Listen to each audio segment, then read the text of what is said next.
आदाब स्टूडेंट्स। आज हमारा पहला लेक्चर है the cell, the fundamental building block of life, the cell. तो सबसे पहले अगर हम देखेंगे सेल क्या होती है, what is cell. Cell is defined as basic fundamental structural and functional unit of life.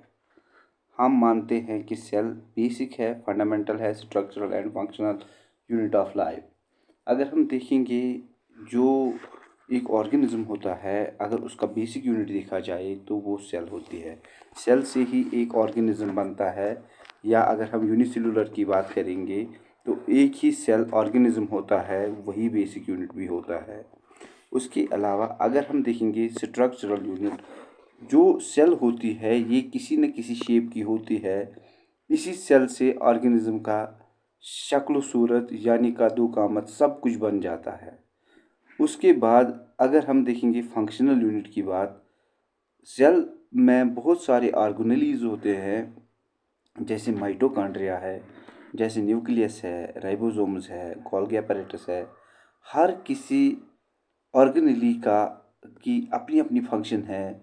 हर कोई ऑर्गेनेली कुछ ना कुछ तो बना देता है। जैसे माइटोकॉन्ड्रिया को पावर हाउस ऑफ सेल बोलते हैं, क्योंकि वो एटीपी तैयार करता है। इसी तरीके से जो राइबोसोम्स होते हैं उनको बोलते हैं प्रोटीन फैक्ट्रीज, तो वो प्रोटीन बनाते हैं। सेम ऐसे ही है न्यूक्लियोलस को बोलते हैं फैक्ट्री ऑफ राइबोसोम्स, वो राइबोसोम्स को बनाता है। तो इस लिहाज से सेल को फंक्शनल यूनिट के नाम से भी जाना जाता है। कुल मिलाकर बात ये है, cell is basic fundamental structural and functional unit of life. उसके बाद अगर हम देखेंगे सेल पे थोड़ा सा गौर कर लेंगे, तो अगर कंपोनेंट्स की बात करेंगे, सेल में 4 कंपोनेंट्स ऐसे हैं जो कि इम्पॉर्टेंट है। सबसे पहला कंपोनेंट जो सेल में इम्पॉर्टेंट है वो है सेल मेम्ब्रेन। सेल मेम्ब्रेन यानी आउटर कवरिंग जो सेल की होती है उसको सेल मेम्ब्रेन के नाम से जाना जाता है। सेल मेम्ब्रेन प्लांट सेल में भी होती है, एनिमल में भी होती है, बाकी लिविंग ऑर्गेनिज्म में भी होता है। वो हम बाद में देखेंगे किस ऑर्गेनिज्म में किस चीज़ का बना होता है, मगर होता तो सबके पास है। अगर सेल मेम्ब्रेन की बात करेंगे तो it is protective outer layer that controls what enters and exits the cell. Cell के अंदर अगर कुछ अंदर मतलब सेल के अंदर जाए, मतलब वाटर या कुछ और, तो या सेल के बाहर, तो उसको इसी सेल मेम्ब्रेन को क्रॉस करना पड़ता है।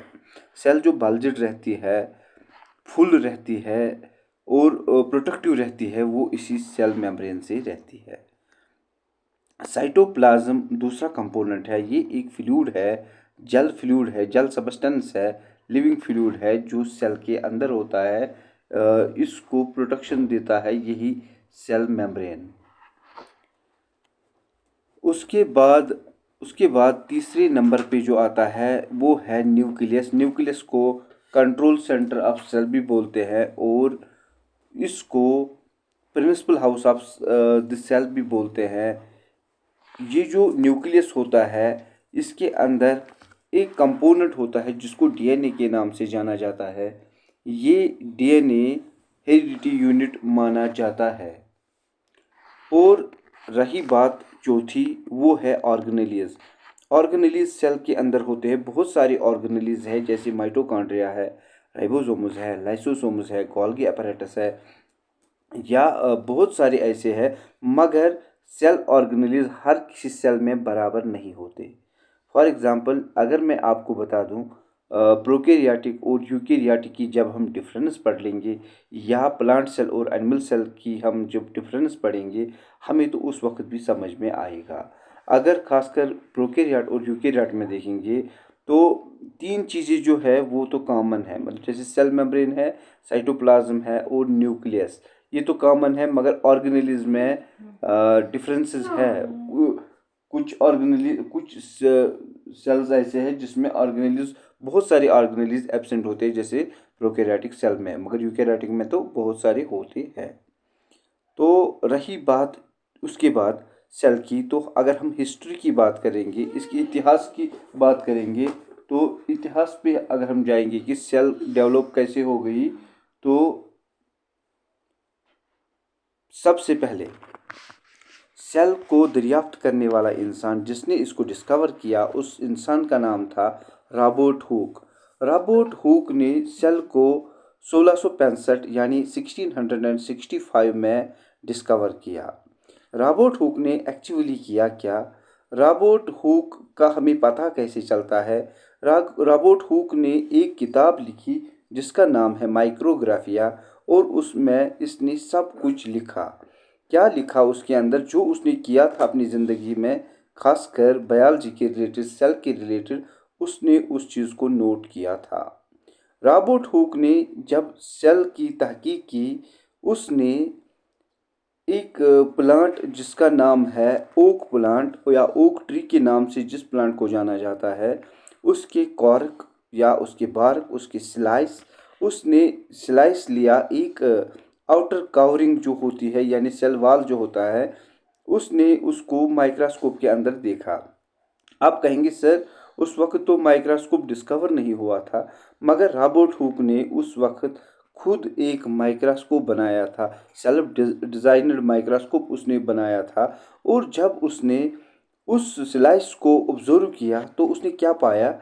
वहाँ पर उसको दिखा कि एक हनी काम्ब लाइक स्ट्रक्चर, यानी जो बी हाइव होता है, सेम उसे ऐसा ही स्ट्रक्चर माइक्रोस्कोप के अंदर दिखा। और जो उसकी लैंग्वेज थी उस वक्त, उस लैंग्वेज में सेल का मतलब होता है एम्प्टी रूम। तो यानी उसको एक एम्प्टी रूम दिखा, तो उसने उसने उसका नाम सेल दिया। आगे बढ़ते हैं थोड़ा सा। उसके बाद और एक महापुरुष साइंसदान आए जिसका नाम था एंटोन वन लीवनहॉक। इस एंटोन वन लीवनहॉक ने क्या किया? 1674 का टाइम था, ये 1674 का। इसने पहली लिविंग सेल को ऑब्जर्व किया। ये लिविंग सेल थी क्या? ये बैक्टीरिया की थी, ये प्रोटोजोआ की थी, ये आरबीसी सेल्स थी, रेड ब्लड कार्पस्कुलस, और ह्यूमन सुपर्म सेल को भी इसी ने ऑब्जर्व किया। एंटोन वन लीवनहॉक पहला इंसान जिसने लिविंग सेल को ऑब्जर्व किया।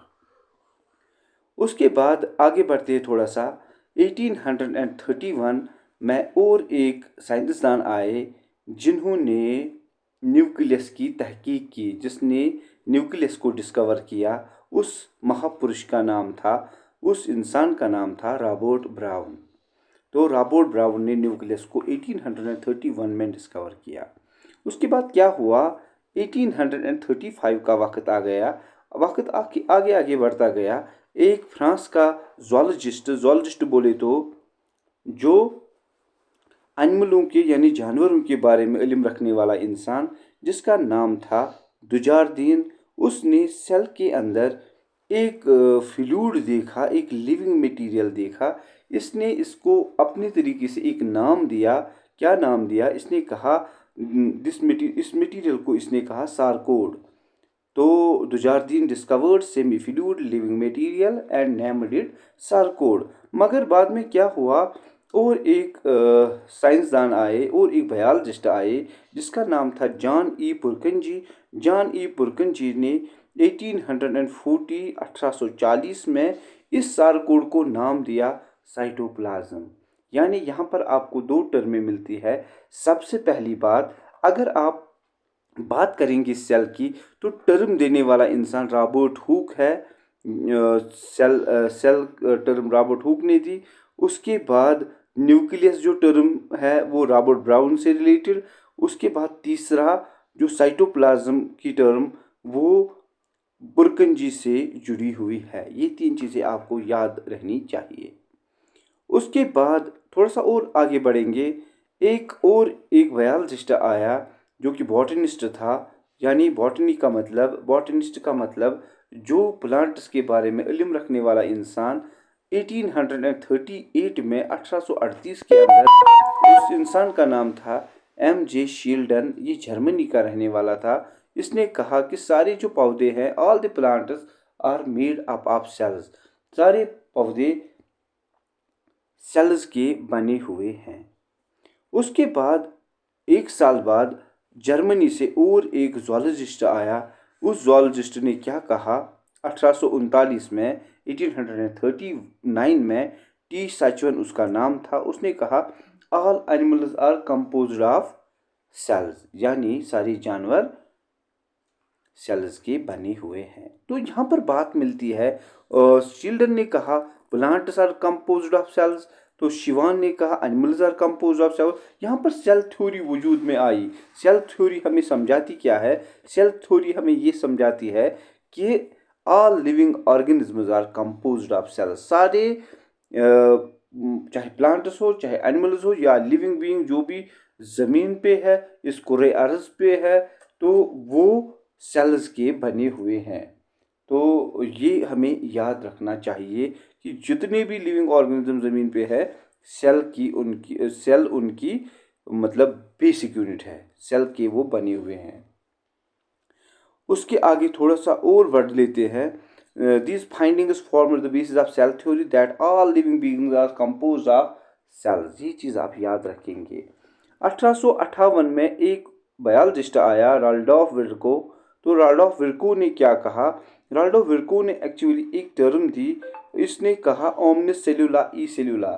ओमनिस सेलुला ई सेलुला का मतलब क्या होता है? ओमनिस सेलुला ई सेलुला का मतलब होता है all living cells arises from the pre existing cells, यानी जो नई सेल्स होती है वो पुरानी सेल्स से बनती है।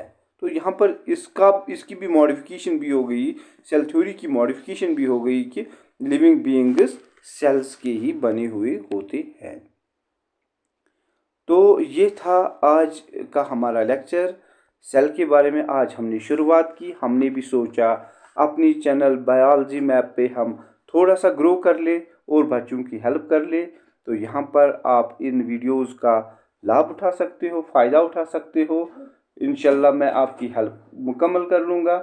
और उसके अलावा अगले लेक्चर में हम मिलेंगे जिसमें हम सेल ऑर्गेनेल्स के बारे में पढ़ेंगे, या और भी बहुत सारी मज़ेदार टॉपिक से जैसे prokaryotic cell, eukaryotic cell, animal cell, plant cell, unicellular, multicellular, और एक एक ऑर्गेनेल को अच्छी तरीके से पढ़ना पड़ेगा।